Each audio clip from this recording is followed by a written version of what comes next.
இப்போ வந்து பார்த்தீங்கன்னா நீங்கள் எப்படி வந்து ரிஜிஸ்டர் பண்ணுறது, உங்களோட ரிஜிஸ்டர் நம்பரில் போய் ஆன்லைனில் ரிஜிஸ்டர் பண்ணுறது என்ன பண்ணணும்னா, உங்களோட ரிஜிஸ்டர் நம்பர் முதல்ல வந்து COE1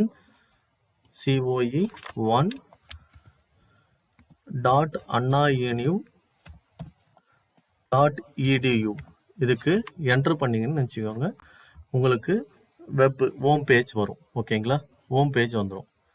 இந்த ஹோம் பேஜில் போயிட்டு இன்ஸ்டியூஷன் லாகின் இருக்கும், ஸ்டூடெண்ட் லாகின் இருக்கும். நீங்கள் என்ன பண்ணீங்கன்னா ஸ்டூடெண்ட் லாகின் போகிறீங்க. உங்களோட ரிஜிஸ்டர் நம்பரை என்டர் பண்ணுறீங்க. டேட் ஆஃப் பர்த் நெக்ஸ்ட் உங்கள் டேட் ஆஃப் பர்த்தை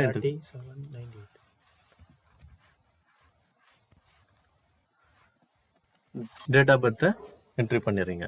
அதுக்கப்புறமா இந்த கேப்சுவை அதே சேம் கேப்ஸில் தான் எல்லாமே இருக்கும், அதை என்ட்ரு பண்ணிடுறீங்க.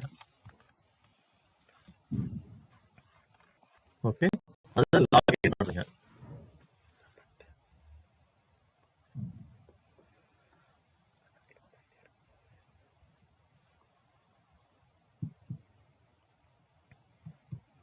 கொஞ்சம் வெயிட் பண்ணுங்க. லாகின் பண்ணிவிட்டு நீங்கள் என்ன பண்ணுறீங்கன்னா, இப்போ இதில் ஒரு ஸ்டூடெண்ட்ஸ் தான், இதில் ரிஜிஸ்டர் ப்ரிவ்யூ பண்ணிங்கன்னு வச்சுக்கோங்க. இதில் உங்கள் இமெயில் ஐடி